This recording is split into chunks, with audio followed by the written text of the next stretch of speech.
Welcome in to another episode of Court Sessions. I am Ace, joined as always by Jay and Andrew. This is the AJ Sports Show. What is going on, folks? What's going on? Good to be back.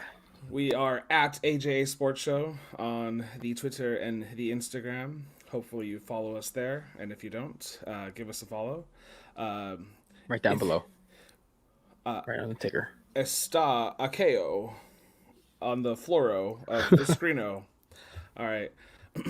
Now, the last episode we did, I took you to my your happy place, and today I'm going to take you to the Joker's place. We're going to be talking about.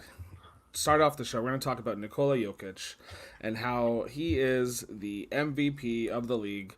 And you know what I'm going to do today? I'm not going to show you the ladder because the ladder is the same. Yeah. Someone else is up on the new board. LeBron James is off, because he's injured. It is what it is. What I'm going to tell you guys and what I want you guys to understand is no one's taking this MVP away from my guy. I called it weeks ago. Check the tape. Andrew, repost that. Absolutely. Now let me get started real quick, and then we'll continue on the show because this is just me talking and everybody listening. Dirk Nowitzki, Pau Gasol, Tim Duncan. These are three people that Nikola Jokic looked up to when he was growing up in Serbia and wanted to play the game professionally. And a little known fact, he almost didn't play for the Denver Nuggets. About like a week before he was to be drafted by the Denver Nuggets, his agent told the Denver Nuggets, because they were really interested, you have to guarantee us that you will take him in this draft. Otherwise, we're out. We're gonna take our talents to Serbia Professional League. And what did the Denver Nuggets do? Well, they committed. They sent out scouts and team members to watch him play for a long time, and they invested in him, and it is paying off. Since 2014, he was the 41st pick by the Denver Nuggets, which is a complete steal if you think about it. But so be it. So is the way of the international player. This is what happens. They don't always go up high. As some of these homegrown USA talents go, but Jokic is going to definitely be in the talk of best international players to do it all time, right? And two of the guys that he looked up to, Pau Gasol and Dirk Nowitzki, were there. And why am I comparing him to these three guys, right? Well, these three guys were power forward center types, right? These guys could shoot the ball from almost anywhere on the floor, right? They could rebound, they could assist, they could get steals. They were really good blockers too. Probably a little bit better than our boy Jokic here, but anyways, talking about Jokic, right? Since coming into the league, his stats, everything has increased, except for 2019, where everything was down just a little, just a hair. But since that, he has raised his statistics, his averages, and this year he's averaging 26.4 points, 10.9 rebounds, 8.4 assists, and 1.4 steals. Right, so great numbers. In total, though, in the league, he leads the league in field goals made. He's fourth in assists, fifth in rebounds, sixth in steals, third in points, and second in minutes played, right? So that second in minutes played makes all the difference to me because what do I care? If my MVP's out there, he's out there the whole season, right? He hasn't missed a game. So that's what's putting him in the top of the limelight for me. And I just wanted to quickly share the career stats of the three guys that I mentioned above. Duncan, 19 points a game, 10.8 rebounds, 3 assists, and 0.7 steals, right? Dirk, 20.7 points, 7.5 rebounds, 2.4 assists, and 0.8 steals per game. Pau Gasol, 17 points, 9.2 rebounds, 3.2 assists, and 0.5 steals a game. So he's pretty much on par with these guys, right? And the only thing he's missing, which all of those guys, actually, I lied. Pau Gasol does not have an MVP, but what he's missing is some hardware, right? And his work will be paid off this season as he gets crowned the MVP. As you saw in the thumbnail, I gave him the crown, the MVP crown. And just to put this into perspective, he's played like a third less games than Kareem Abdul-Jabbar, who's the leading passing center of all time, right? Because Kareem played for a very long time. Nikola Jokic, if he plays just as long or just a little bit under or a lot under Kareem Abdul-Jabbar, will still be the most passing best passing center of all time. Has about a third of what Kareem has, and has a long career ahead of him. So we're gonna silently clap it up for my boy Nikola Jokic. We're not going to discuss this anymore. He is the MVP of the season, and we'll see who the MVP of the playoffs is. Thank you for coming to my TED Talk. All right.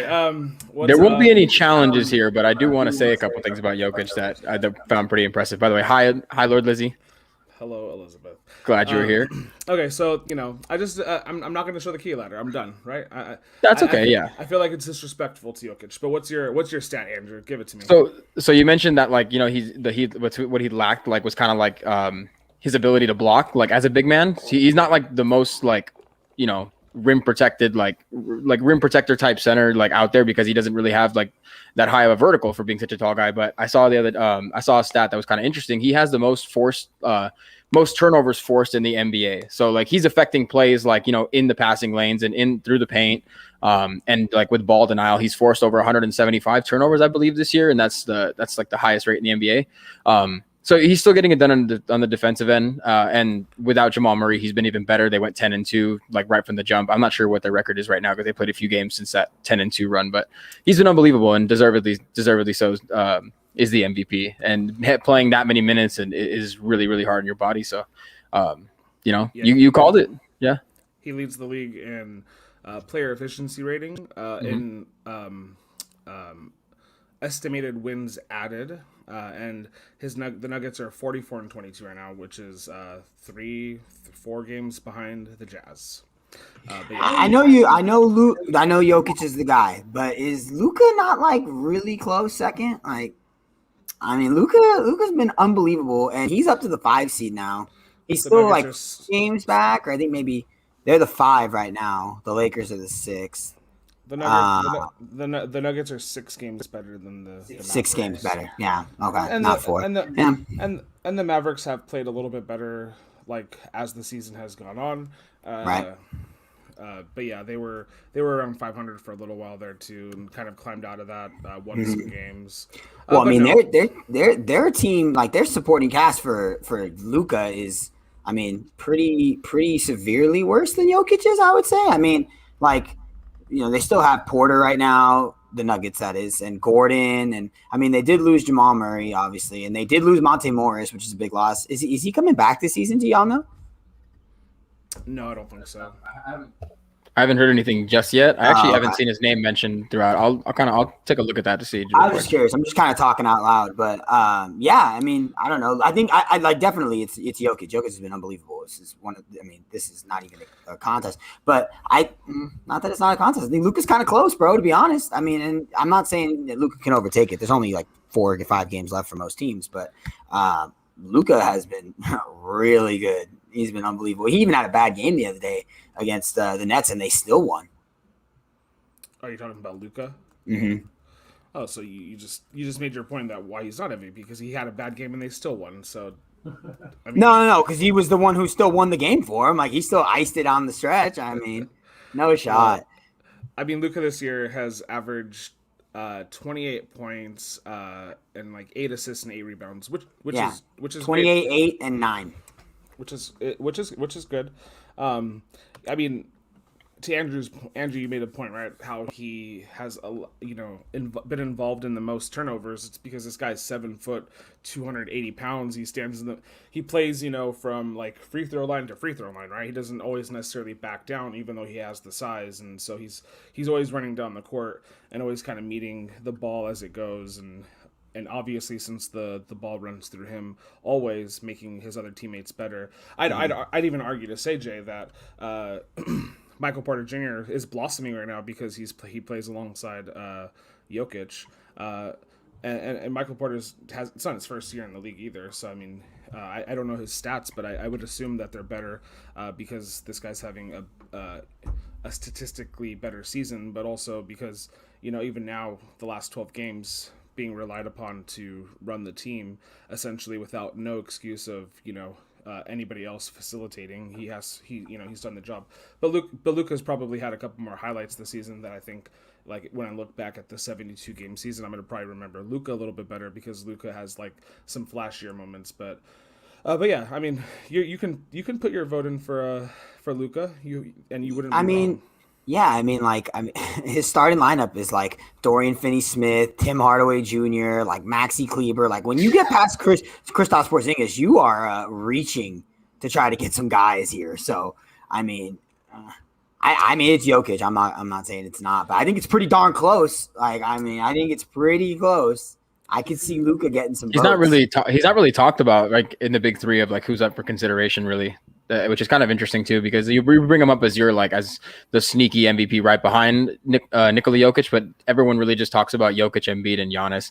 And I mean, it's kind of like that trend, like they're the three dominant centers, and they kind of do a little bit of everything. So I guess that makes a little sense. But yeah, Luka's they're up to they passed the Lakers, and he's been doing a lot of it without Kristaps the same. I think the only thing that people don't really like, they don't hold as much value to Kristaps not being there as much because like. I guess because he's planning on coming back. We know Jamal Murray's gone for the whole year, so maybe that's why Luka gets a little underlooked because like he is going to get Kristaps back, we assume. But I don't really know. It is Jokic though. But yeah, I mean, it doesn't necessarily like pan out this way. I don't know what I don't know what changed the season because of the 72 game season. Because I know that you play your your specific division. You play them a little bit more than like the rest of the league. So I don't know 100% how many games this season he had to play against his division, but far and away the Luka plays in his division. It's the Mavs, Grizzlies, Spurs, Pelicans, and Rockets, and they're all, I mean, going against like the Jazz, Nuggets, Trailblazers, Thunder, and Timberwolves, I would say is a little bit harder of like a little local division. Even if it means one more game, that's one more game that the Nuggets have to face off against the Jazz and the Trailblazers, and I would say that the Mavericks have lesser opponents. I wouldn't say the Grizzlies or Spurs are better than the Mavericks, so they're the top dog in that little division. But you're right. I mean, Luka is definitely under assumed this season because he hasn't. I don't know. Like he's putting up the stats. Maybe it's just because like the Mavericks. Yeah, I don't know why. What is he on in the new ladder this week, Ace? Like I didn't see it genuinely. Probably 4. He wasn't top 5. He wasn't top 5. No. Who was top? Do they have Chris Paul in top 5? We gotta stop. We gotta stop. We gotta stop. We gotta stop. Are we doing that right now? We gotta. Sorry. Okay, sorry. We gotta cut it out. Sorry, Chris Paul was 4. Luka was 5. I remember now. That's still ridiculous. Who was 2? Is it Giannis and Joel Embiid? Joel Embiid, Giannis. Okay. I mean, okay. Fine. Yeah, it is fine. It is fine. Yeah, Jokic isn't the guy I have a problem with. I mean, Jesus, man. Luka's doing everything, man. Like, it's unbelievable. Well, they're gonna face off most likely against each other in this first round of the playoffs too, which is gonna be kind of crazy. The two, those two guys, like one won't be in the second round, assuming they're the 4 and 5 seed, which looks like it's gonna happen. Stick around for my hot take. That series may not happen.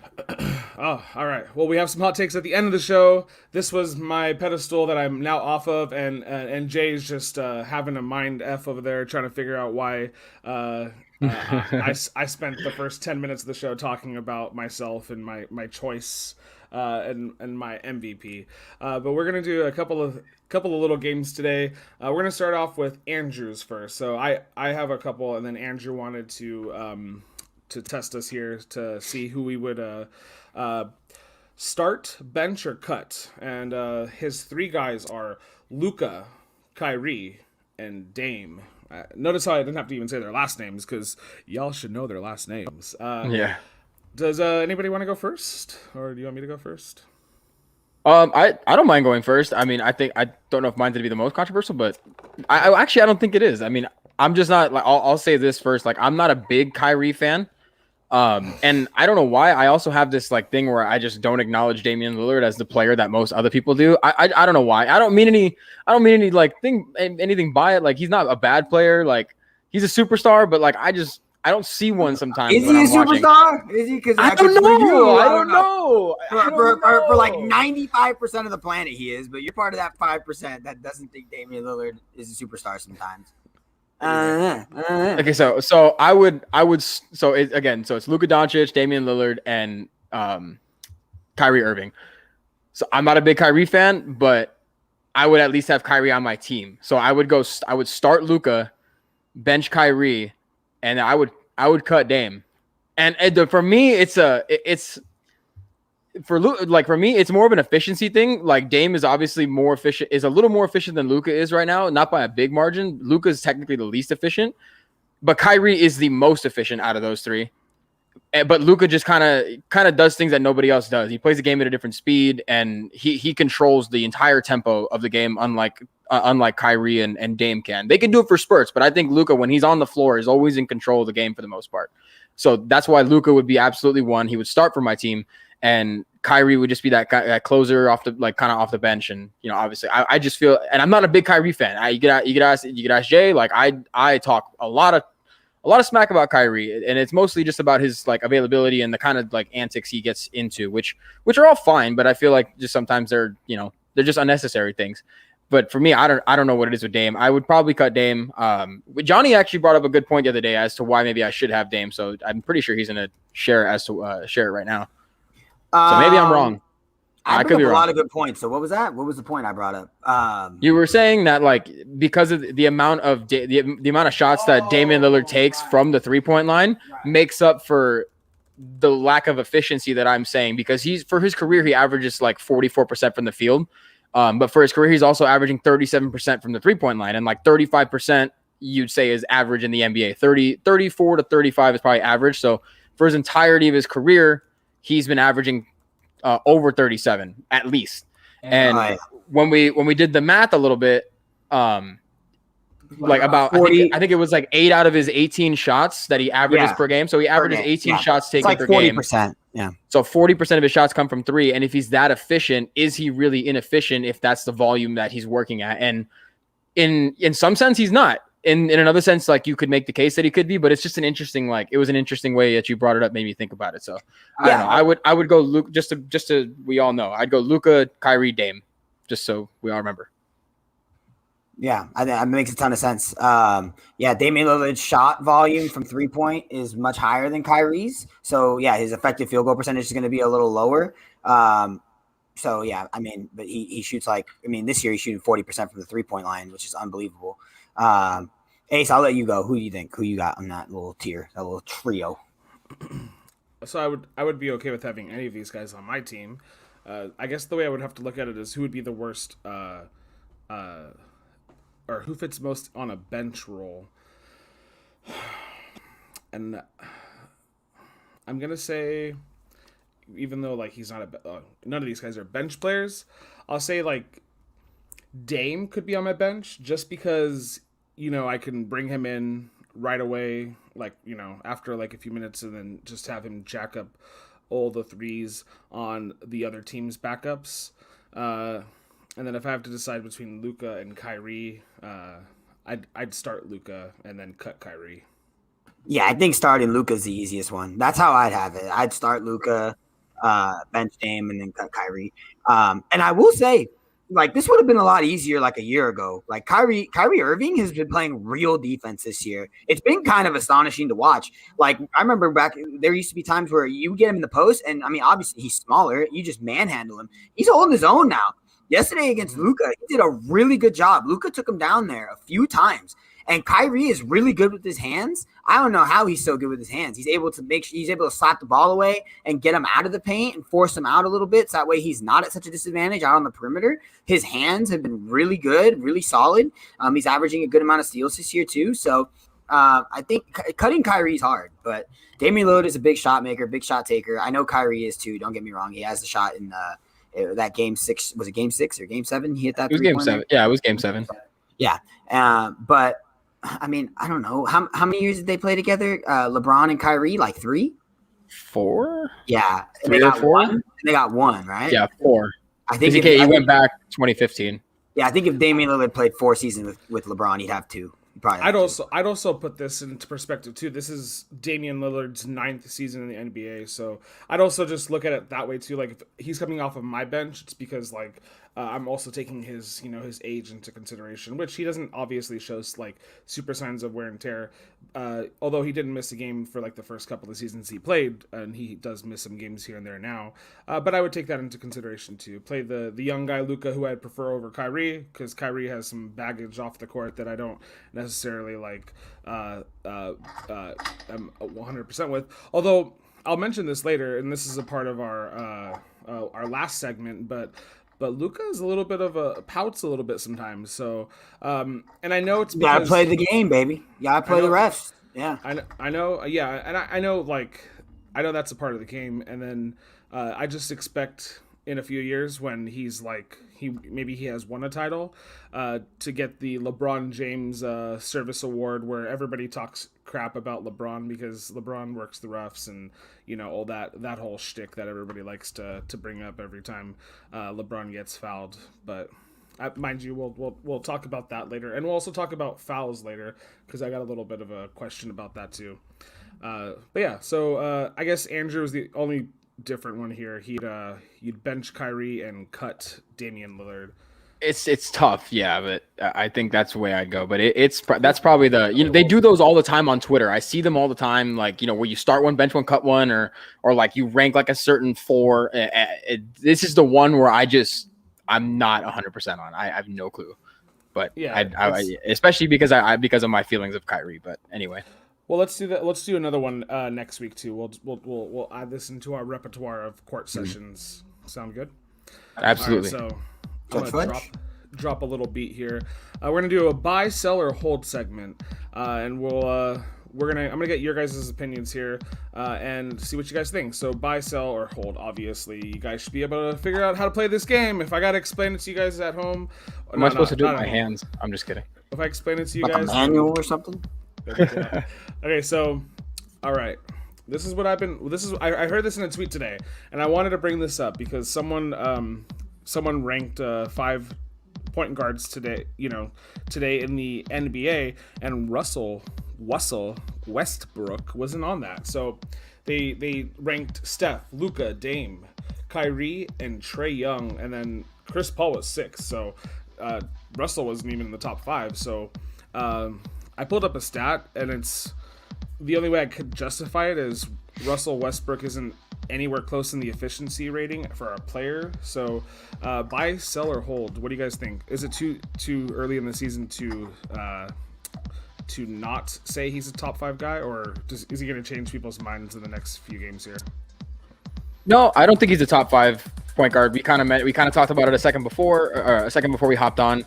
I think the thing is that like he's very good and he's a top 10 point guard for sure, but the top 5 are so like heavy. We don't even have and they probably don't have him in there because they don't really consider him, I guess, for like traditionally as a point guard, but James Harden. So there's Steph, Luka, Dame, Kyrie, and James Harden. Even eliminating Trae, even getting rid of Chris Paul, he doesn't make it in there because of James Harden. Because Trae and Chris Paul are probably having better seasons. You could make the argument that maybe Westbrook's better than Paul, but I'd probably have to sell him being a top 5 point guard. So I'm going to throw it to Jay too. But I wonder if this is because he's about to pass Oscar Robertson and he's just kind of getting that extra hype, which he deserves because he's about to be the all-time leader in triple-doubles here. Do you feel a different way, Jay? No. Andrew, smart guy. That is a sell, hard sell. Russell Westbrook is going to go down as probably the most athletic point guard the NBA has ever seen. But no, you kind of mentioned his efficiency isn't very good. Andrew mentioned James Harden. James Harden's averaging 25, 8, and 11. The Nets since the trade are 27 and 7 with him. They're 9 and 11 without him. So I mean, in everything you can possibly imagine, stats. If you look at win percentage, if you look at how he affects the team, the Nets are 2 right now in the East. The Washington Wizards are hanging in there at 10. And I actually like the Wizards. I called them making the playoffs a few weeks back, if y'all recall. So yeah, no, I would sell that. Definitely not a top 5 point guard right now. All right, next question. The Lakers' playoff hopes are alive, right? There's no way that they won't make the play-in tournament or the playoffs. But their championship chances seem to be all but gone with LeBron and AD hurt. AD is supposed to play tonight. against the Portland Trailblazers, right? Lakers championship chances: buy, sell, or hold. Buy all of it because no bias. No, but seriously though, we're still playing unbelievable defense. The offense isn't got going because at any given point in the season so far, we've either not had LeBron, not had Anthony Davis, or not had Dennis Schroeder, or not had all three, or any combination of the two of them. This has been the most injury-riddled season I can remember as a Lakers fan for as long as I can remember. This Lakers team is still second in defense in terms of opponents' points per game allowed at 106.6. And a big thing that they do especially in the playoffs, you have to be able to guard the 3-point line. The Lakers rank fourth in opponent 3-point field percentage. They shoot 35.2% opponents against the Lakers, and they're third in 3-point field goals made per game with 11.3, which still sounds astronomical, but it just goes to show you how imperative the 3-point game is right now. So definitely Lakers championship aspirations are still alive because they have LeBron freaking James, and whoever has LeBron James has championship aspirations and chances. Don't get ridiculous. All right, Andrew. I won't be as animated as that LeBron James, if you have him on your team in the playoffs, you have a chance to win a title. I'm not going to be as animated, but I will agree with it. That is true. As long as he's on your team, you have a chance to win a title. It's been rough for the Lakers. I'm going to buy that. I'm going to sell that the championship chances are gone, only because we haven't even seen LeBron, Anthony Davis, Schroeder, KCP, and Drummond, which is going to be it's been the projected starting five since Drummond signed after being bought out.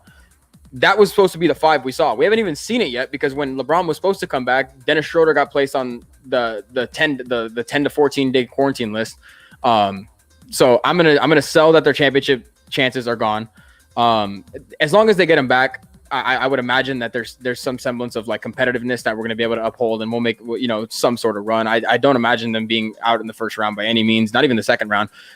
Just again, when it can't be overstated how good they are when they're together. When LeBron, AD, and Schroeder are all on the floor together, they're 21-6. It's only 27 game sample size in a 72 game shortened season, so I would bet good money that they're going to keep it up once they all kind of get back in the flow of things. And chemistry is subjective. It's there it is. Absolutely, Amanda. Thank you. We're in the hat, what's it called? I forgot where I was going, but no, I'm going to sell that the championship chances are gone. As long as LeBron is healthy, they should be able to put a fight. Ace, what do you think, Ace? I want to hear yours. What do you think? I'm going to hold. Ooh. I have to see LeBron play one game where he's healthy, and then I will be on board. Without LeBron, this team is not winning the championship this season. And I hate to say that because obviously, however, I will hold until further notice. And I'm just not trying to be optimistic. I'm just trying to be just calm, and I'll go buck wild once I see him healthy. I totally answered the question wrong, by the way. I said buy, very animated, and that's not what I was doing. I meant to sell that their championship. Sell. Yeah, I'm over Okay. it. Oh yeah, little Colin Coward. We didn't plan this one in this little script here, but the New Orleans Pelicans playoff chances, they are literally right there on the precipice of making it. However, Zion is hurt and Brandon Ingram is hurt. Are you buying, selling, or holding on their playoff chances this season? Yeah, I'm going to sell it, and Jay and I are going to have the same exact reasons. Sorry, I'm going to hop in here, and you gave me this information, but I'm going to use it first. Zion and Brandon Ingram are both out for the remainder of the regular season. Lonzo has shown flashes of, being offensively, productive, I guess is a good way to say it. Like he scored 30 points several times in the last few games, which he hadn't even scored 30 in a Pelicans uniform since the time he'd been there. But I don't think that's going to be enough to get them over the hump, especially with the Spurs reeling right now. Like even with them reeling, I don't imagine that the Pelicans are able to keep jumping up in the standings. If they're going to do it with Zion and BI, they're not going to do it now. Yeah, I'd sell as well. I don't know if they're out for the season. They're out indefinitely. There's only 5 games left, so go figure. But Brandon Ingram and Zion have both been missing a little bit of time here. Zion missed maybe 1 or 2, but Brandon Ingram missed a little bit of time. I know Ace has got a little hot take for us later in regards to the Pellies, so we'll check that out. I don't know, and the reason why that 10 seed is so close, it's kind of funny. It has really nothing to do with any of those teams playing well. They're all playing very poorly. So, yeah, they're all playing really bad. The Kings don't have De'Aaron Fox right now. It's just a whole disaster down there in the bottom of the 10 seed for the West. So, yeah, I will sell. Asa, do you want to hold on to your answer? No, I sell. There you go. Yeah, okay. Got it. Yep. Moving on. I'm going to say Anthony Edwards has done enough to become the NBA Rookie of the Year for this season. He was April's Rookie of the Month with 21.6 points per game, 5.1 assists per game, or 5.1 rebounds per game, 3.3 assists per game, and 1.6 steals. And he played just about 35 minutes a game. Is Edwards the Rookie of the Year? I think I'm gonna buy this right now. I've kind of liked Anthony Edwards since LaMelo went down. I think he's been deserving, even with LaMelo coming back. I think he's the guy who wins Rookie of the Year. He hasn't missed a game yet, and I know that's that gets a little bit in his favor. I'm not going to sway it too much because obviously LaMelo was super effective when he was a starter. Anthony Edwards has started for 49 games for the Timberwolves. When he starts, he averages 21, 5 and 3. His efficiency isn't that great. He's not that great from behind the 3-point line, but in the last 5 games, he's just been absolutely unbelievable. He's averaging 26, 7.5, and 4.5, 1 block and a steal while shooting 50% in the last 5 games.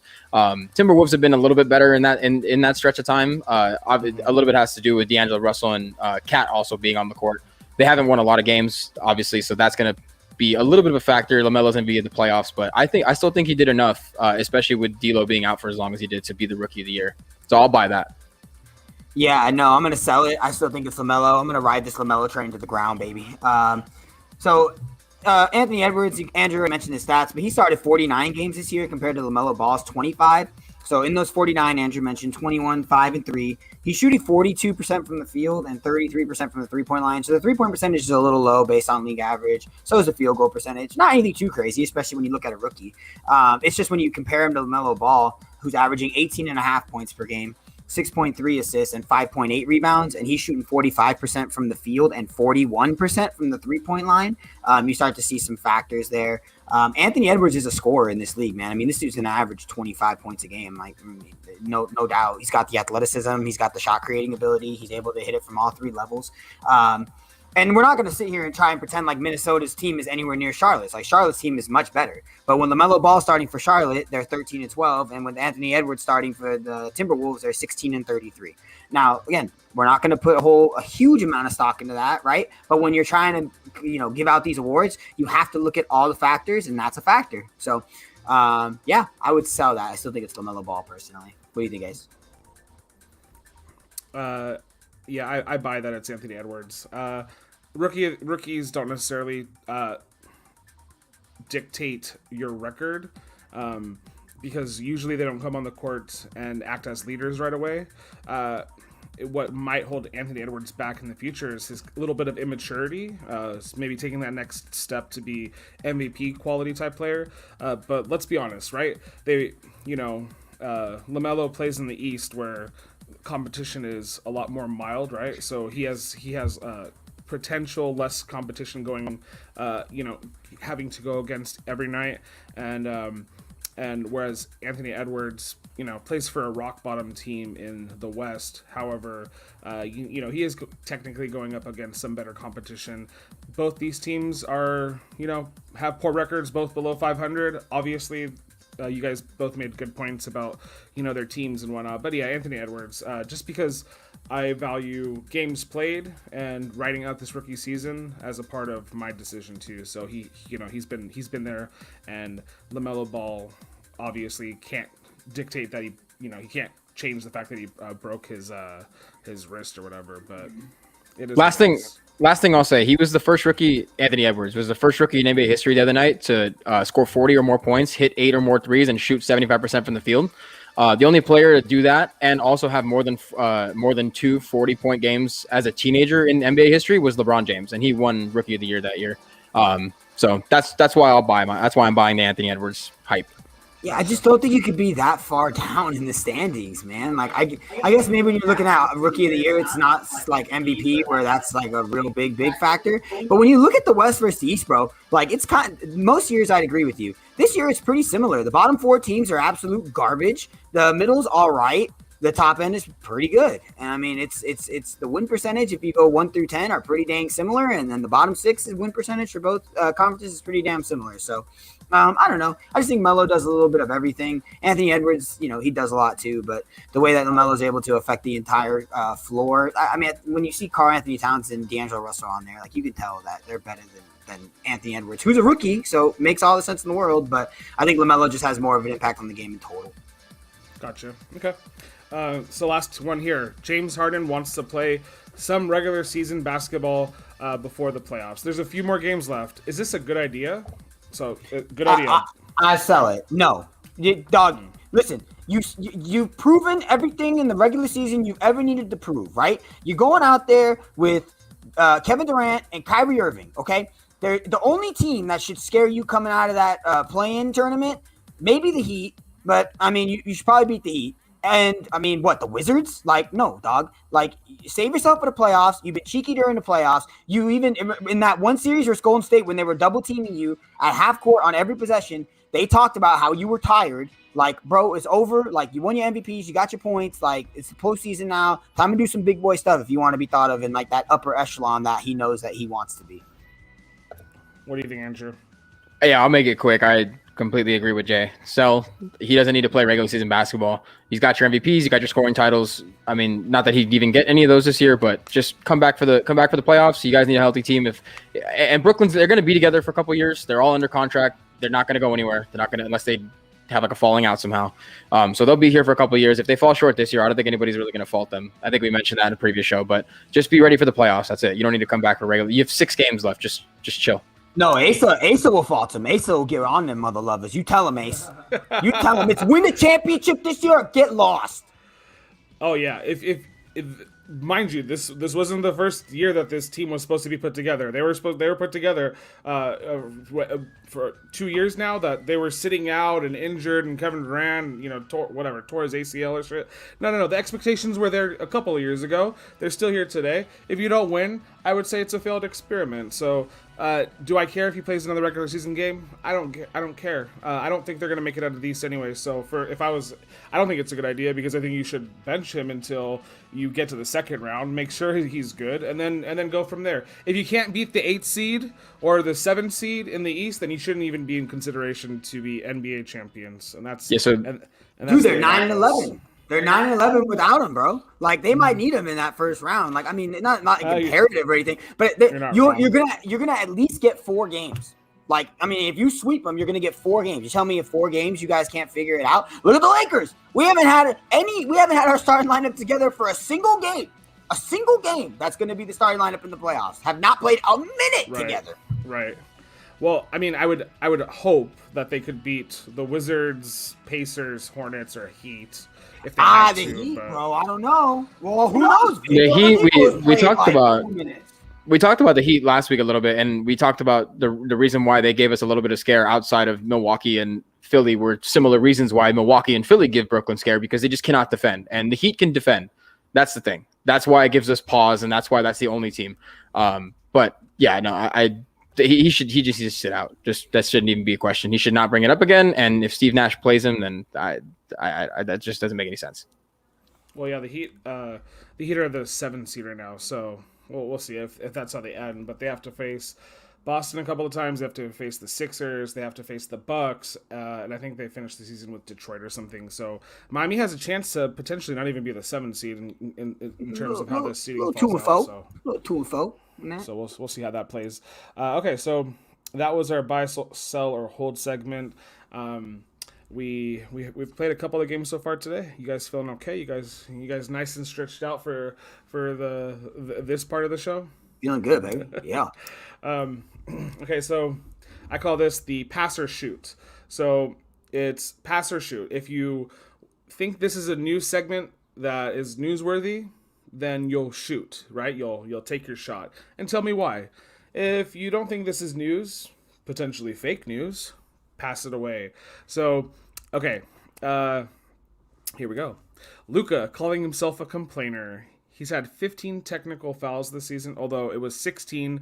One was rescinded because he said "and one," so he's technically at 16, but he actually has 15. One more away from a suspension of 1 game. So is Luka calling himself a complainer? Is that news? Do you pass or shoot on this one, guys? I'll probably shoot on this one. Yeah, I mean, why is this news? I mean, it's kind of news, I guess, because like they're without Kristaps. So if he misses games, that's where it becomes news, and you want him to kind of keep his temper and make sure that he's around. Because again, we don't know when Kristaps is coming back, if he's coming back. But I mean, everybody in the NBA is a complainer, man. If you want, like, to be honest with you, everybody complains. It is news, but it's also not news. It becomes news when he gets 16, and then it becomes news if he gets more than that. But so I don't know. Maybe I do pass on this. Maybe I pump fake. I don't know. Oh wow, you pump faked, but you still shot it because you still gave us an explanation. It was called pass or shoot. If you pass, then you don't give me an explanation. We just move on to we move on to the next guy. So yeah, you shot. You pump faked. You weren't sure. I don't know if you guys watched. Oh my Lance. Who was it? But they were just Shaq was just making fun of this guy. Shaq has this Shaq in a full segment where someone was I can't remember who it was, but they were pump faking like 4 or 5 times in a game, and then they just they took his little clip of him pump faking. It's effective. And like threw him around like into different scenery. So he was like pumping iron in one, and he was in a potato sack race with Shaq in another. Just tomfoolery, but. Anyways, okay, Jay, pass or shoot? Is this news? Check that out. I mean, yeah, no, I'm not. You know, I'll pass. I mean, I'll give you like a teardrop. Like, no, it's not. Everyone complains about it. Andrew's 100% right. You're a whistle, and everyone's turning around to the refs complaining about how it's not a whistle. So yeah. Gotcha. Yeah, I passed too. This to me is a non thing. If I was Luka, I would just get another technical foul today or tomorrow, and then that way you miss a game in the regular season, and then you don't have to worry about missing a game in the playoffs. Okay. Bold strategy. Kawhi Leonard wants to play full minutes, 100%. That's what he said. Okay. Ty Lue won't let him play a full quarter yet. He has him capped out at like 30 minutes right now. Is this newsworthy? Are you gonna pass on this one or shoot? I'm gonna pass on this one. He's averaging the most minutes per game for his career this year. It's not by a lot. It's literally by decimal points. But I mean, I'm just gonna pass. I just don't think we need to keep talking about if Kawhi Leonard's gonna play or if he's not gonna play. I'm kind of just tired of it. We went through all the hoo-ha of like him missing games and like, you know, scratches and whatever. I forgot, what do they call them? What do they refer to them as? Just like rest days, I guess you can call them. Yeah. Just pre-planned rest or whatever. So I don't think we need to talk. I don't think we need to talk about this. I'll pass on this one. He's averaging the most minutes of his career, and he's been super efficient. So Amanda's doing this. I think she's reacting to Pop saying that Seager just got picked off at second base. Dad's coming in with the Dodger play-by-play. I read that and I was like, "What's Seager? Like, what is that? Seager. You gotta get on Dad's language, bro. That's Seager all day for Mr. Spelling Bee champ, Dad. I'll shoot on this. Stop, Kawhi. Like, I mean, this isn't something that Ty Lue just magically comes up with. He doesn't wake up in the morning and think, oh, yeah, I'm just going to play Kawhi Leonard 30 minutes today because I feel like only playing you 30 minutes. Coach, why? I could play the full quarter. Well, there's a medical staff that gets paid a ton of money to tell me that you aren't going to play the entire time. If I was a coach, I'd literally just always blame it on the medical staff. I'd blame it on the medical staff, the GM. I'd blame it on anybody else. I'd be like, hey, bro, we're a bond, bro. I don't know what to tell you. Homeboy's telling me you can only play 30 minutes, okay? You take rest days. The playoffs are coming. You're gonna need to play big minutes. You guys always play big minutes, and this is time to put up or shut up, bro. You know what I'm saying? He's a free agent next year, so he can make his own decision wherever he wants to go. The Clippers are taking it easy, making sure that he's ready for the playoff run, because if they do well in the playoffs, then the chances of you coming back are better. So, I mean, yeah, bro, I would just blame everything on the medical staff and play the minutes the medical staff says that you can play. Yeah. And I mean, for what it's worth, the Clippers technically have a shot to get the 1 seed, 2 seed. Like they have that opportunity. So Utah's still without Donovan Mitchell. The Suns are still 1 game back of them, and so there's still hope there. So you would think, and some of the explanation here. So I'll shoot on this one. Some of the explanation here given by Tyronn Lue was the minutes I play the other guys gets messed up. Well, yeah, because if you're not playing Kawhi the whole game, then you have to play other guys. You doink. Like, and then he said, my rotations are messed up too. Okay, so what do you do when Kawhi doesn't play? You have other rotations. So like some of this like explanations from Ty Lue that he doesn't want him to play a full quarter because he's not sure.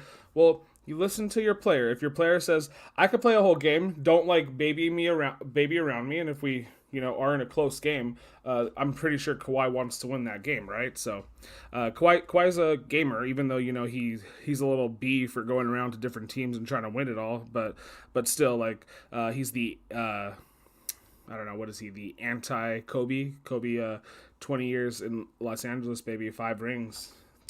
Talk about that for efficiency. Dang, these are coming in hot with the Kawhi Leonard slander. Oh yeah, I mean, I like when Kawhi laughs. Much more than that, like, I can pass on Kawhi. So he's like the whole 2 times he's laughed in his entire professional tenure. I mean, Kawhi is great. We're talking about basketball players here, right? They're all relatively good.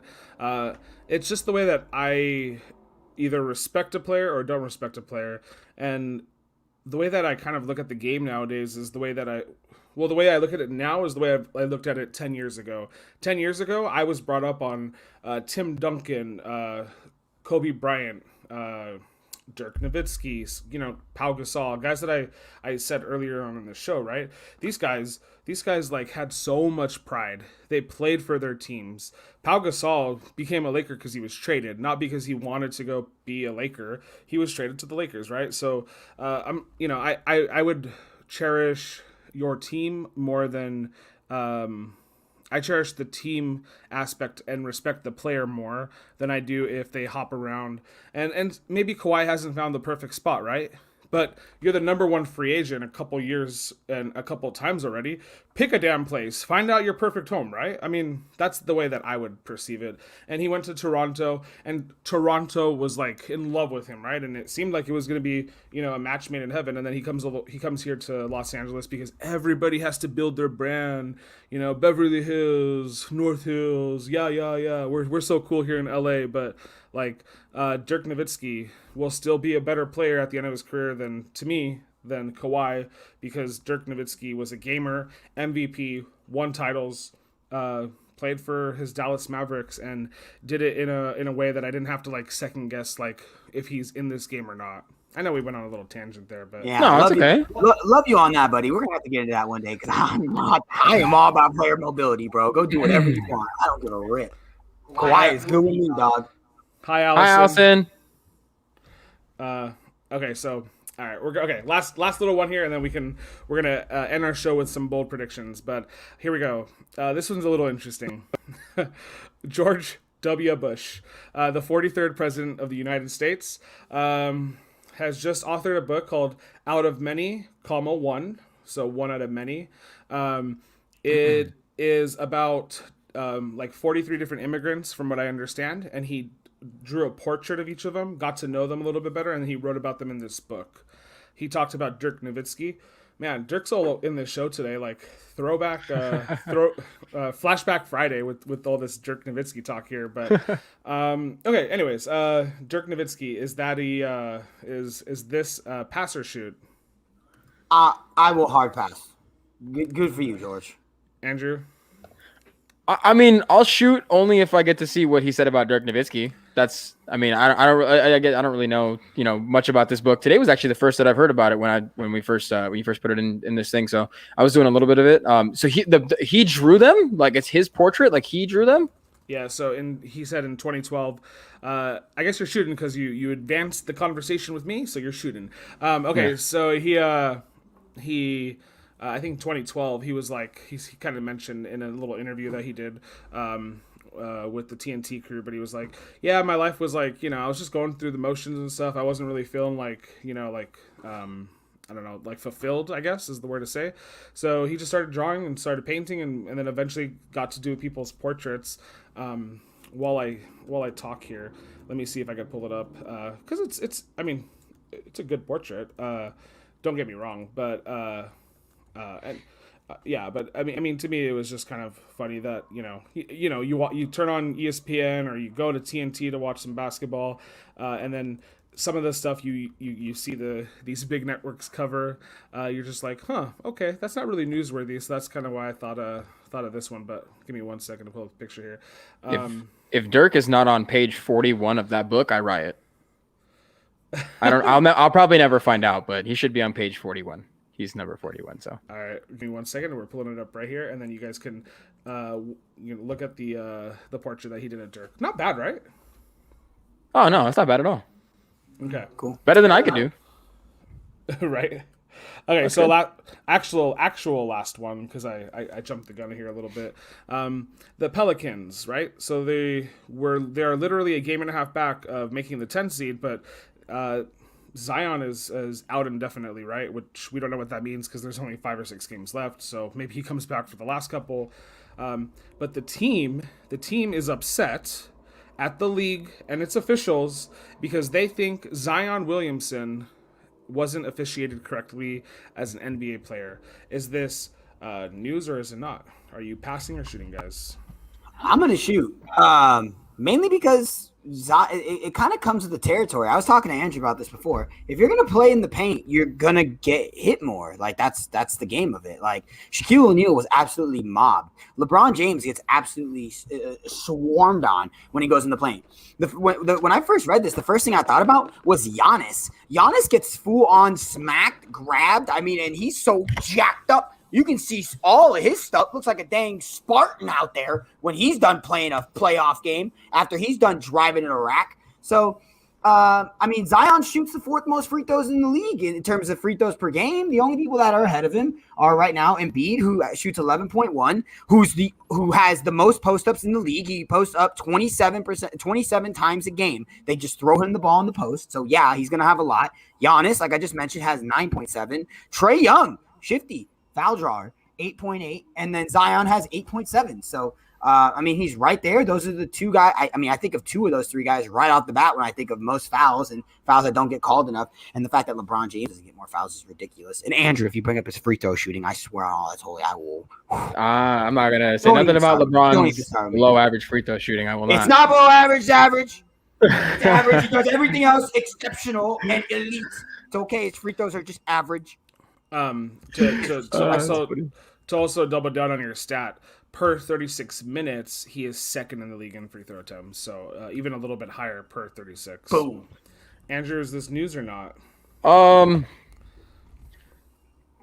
Yeah, I'll agree with Jay. I'll shoot for this as news. The thing about Zion, like that I find kind of like astounding, and like this is why I think like they probably shouldn't be too upset with the officiating.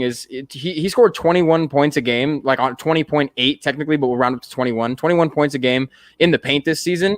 And then, like Jay mentioned, he's averaging 8 free throws a game. So as long as he shoots relatively well from the free throw line, his 27 points a game average is not even like it's rarely touching anywhere outside the paint. He's not doing mid range, not doing anything else. If he's getting all of his points down there, I mean, he's living down there. He's going to have to deal with it. Like, I mean, it just is what it is, unfortunately. Like, he's not shooting from the outside, so he's going down to the paint. And what happens when you go in the paint? There's contact. It's a contact league. Sometimes there's foul, sometimes there isn't. You got to live with it. So, yeah, that article was like, that article mentioned, they were like, oh, yeah, his, he goes in the paint a lot, so that's why he gets fouled a lot. And opponents are telling him, if I'm going to keep doing it because they're not calling it. Duh. Yeah. I'm not going to call every foul. It's not going to happen. Wait until the playoffs come when it gets even more physical. Like, excuse me? This is the regular season, bro. His usage is incredibly high too. So you can't just go out on a limb and say, well, our best player, Zion Williamson, right, is not getting fouled enough. But you run him out there the most minutes of anybody on your team, and he's in the paint always. If he gets fouled, you've seen it. He has free throw attempts, right? 2nd in the league per 36 minutes. So they're calling fouls on him. What is he supposed to be? 1st in the league in free throws, attempted because he's getting fouled more? Like, that doesn't make any sense. And they're blaming the injury on that. Like, and mind you, all of this is to say he's having an incredible start to his career. I mentioned it last time we went on about we talked about Zion as he was he had just passed 2,000 points in his career. He has 2,187 points. He's one of 4 players to score over 2,000 points in their first 85 games over the last 40 seasons. Michael Jordan was had more through 85 games. So he's, fourth on the list. Michael Jordan's up there. So like points per games wise, and I retweeted this on our Twitter because I thought it was a pretty interesting stat. But yeah, so I mean, Zion is a good player, and he gets fouled. So that's the end of the story. It is a story, but you're acknowledging it the wrong way, the Pelicans. And if, injuries happen, sucks that it happened at the time of the year it did for you guys. Yeah, I got one for you too, Ace. Zion this year, 27. He's averaging 27 points and 7.2 rebounds with 61% shooting from the field. That's the highest points per game ever by a player who's shooting 60% or more or better from the field. So, right. Second he's season. So if he was getting hurt more, are we supposed to assume he would have had more point? Like if he, like you just said, he had one of the best statistical points per game scored seasons shooting that high, right? I mean, wouldn't it be higher if he was getting his way less? I mean, that's pretty that's a record that he just did, right? And essentially the way the Pelicans are framing it is he keeps getting injured, keeps getting fouled a lot, but he's still putting up an incredible season, so off with their heads. Okay, so we're gonna take this party from New Orleans down to the end of the show where we've made bold predictions before. We have a whole show with some of our playoff predictions. One of the first shows that we made for a basketball show before we branded it #Court Sessions. But let's cover our end of the season bold predictions. And you want me to go first, guys? You guys want to go? Yeah. Sure. Okay. My prediction is the San Antonio Spurs, who are currently the 10 seed, will not make the playoffs. 3.5 games behind them, I think it's 3.5. I gotta double check. Are the Sacramento Kings, who not today, but they should be getting De'Aaron Fox back fairly soon. He's covered his 2-week window where he's supposed to be out, so hoping he comes back. The Kings right now are on a 4-game win streak. They face the San Antonio Spurs tonight. I'm not 100%. No, it just barely started. The game just barely started. So this is why I think the Spurs are going to lose and get knocked out of the playoffs here. Let me tell you their remaining schedule here real quick. The Spurs have to play Sacramento tonight, at Portland versus the Bucks, at Brooklyn, at New York versus the Suns twice. So you're facing 2 seeds, 3 seeds, 1 seeds, and you're doing it at their place. The Kings' last few games here are the Spurs tonight at home for them. They play OKC twice in Sacramento. They play at Memphis twice at Memphis, which I could see them splitting those games. And then they face Utah at the last game of the season. And if Utah is already the 1 seed or already the 2 seed, Utah might be resting some players. So I'm going to make the case that the Sacramento Kings, who are currently a very, technically, record-wise, very bad team, they are 29-37. They're going to make the playoffs. The San Antonio Spurs are not. That's a hot one. That's spicy. That's spicier than Spicy P over there. Siakam. Yeah, I don't know if this is gonna. You Spicy P. That's what they call Siakam. Y'all didn't know that? That's his nickname. Absolutely, we knew that. I'm on the end with Toronto, baby. I'm like Drake from the 6. I got the inside on Toronto players. They call Pascal Siakam Spicy P, baby. Anyway, I don't know if this is kind of a cop-out, bro, but I'm keeping my bold prediction because your boy was right. Peep the Washington Wizards. I didn't say they'd make the play-in tournament. I said they're going to make the playoffs. 14-4 in their last 8. 14-4 in the last 8. 14-4 in their last 18 games.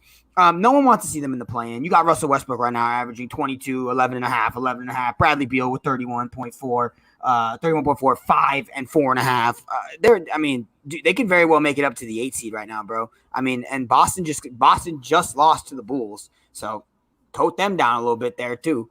I got the Washington Wizards. It may not seem bold now, baby, but when they were down there in 12th place, you're darn tootin' it seemed bold. Yeah, no, they went on a win streak. I think it's fair to say Chicago is out. I looked at their schedule, not easy either. So I'd say that the East is set. That's why I was looking at that as a bold prediction too, because I was thinking, oh, Jay's gonna say the Wizards are making the playoffs, and that was his. And I was like, can the Chicago Bulls, Michael Jordan, Chicago Bulls, hallelujah, can they make it to the playoffs? No, they can't. No, it would take Michael Jordan to get them in the playoffs right now. Right. Your dad is coming in here saying the Laker game is about to start. We're hopping off right in time for it. No worries. Let's go, baby. All you, eh? And we're about to. All right, Andrew. What's your bold prediction? Before I say my bold prediction, really important games for Boston and Miami. They play each other on Sunday and Tuesday, and both were getting blown out. Boston's game is over. Miami's still playing. I'm not sure if they lost, but anyway, my bold prediction, reason why I'm wearing the hat and the shirt, the Lakers will win 5 of their next 6, including today against the Portland Trailblazers, and enter the playoffs as the 5th seed, jumping above the Dallas Mavericks, who will lose 3 of their next 6, and have a rematch against the Denver Nuggets and the subsequent MVP, or the presumptuous MVP, Nikola Jokic, and the MVP will be bounced before the second round. Wow! So Lakers will be the 5 seed. So you're not a. Amanda giving some commentary to your dad, who's also giving us some commentary here about the Dodgers. Thank you, Amanda. And I got the game cast on in another tab, so we're watching sorta. So I would only say that because we are an LA based, well, Southern California based placed show, we can be homers about the teams we like, right? The same way that Max Kellerman, right? He likes the New York Knicks, doesn't he? Or no, that's Stephen A. Everyone has a favorite team, bro. I don't hear that. We already talked about this on the first show. We don't have a bias here except for the Bills, Chiefs, Lakers, Dodgers. That's pretty much it. You know what I'm saying? No bias, but all those biases. No bias, but bias. Yeah, Freeway Series. Actually, for me, it's just down Harbor Boulevard. So I live in Santa Ana, right, Jay? No, I live. Close enough, bro. People ask where you live. I'm like, better. Actually, I gotta go that way. I gotta start driving that way to get to the Los Angeles Angel Stadium. I mean, Los Angeles is technically that way, but I gotta go that way to get to Los Angeles. Go figure.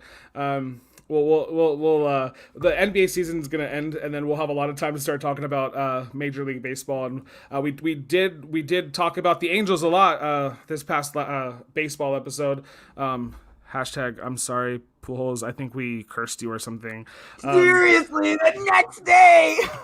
But that your guys' stake contract is not over, right? It's like the Marshall and Lily long term bets. Yep. Yes. Yep. And who's the prime beneficiary from all these bets? Us. Right there. Me right here. Yep. Me. Yeah. He's the plus one on these. Okay, I think we did a fairly fantastic job today at talking NBA basketball. I'm sure you all agree because you've already liked the show. You've commented. Thank you, Johnny. Thank you, Amanda. Thank you, Elizabeth. And you'll also maybe share this amongst your friends and family and say, yeah, I listen to these 3 guys talk. One of them is good looking. One of them is hilarious. And the other one, I'm not 100% sure about. But we let you guys decide. But thank you guys for deciding to listen and follow in and watch us today. We had a blast. As always, thank you for tuning in. We are AJA Sports Show, and we will see you guys next week. Bye.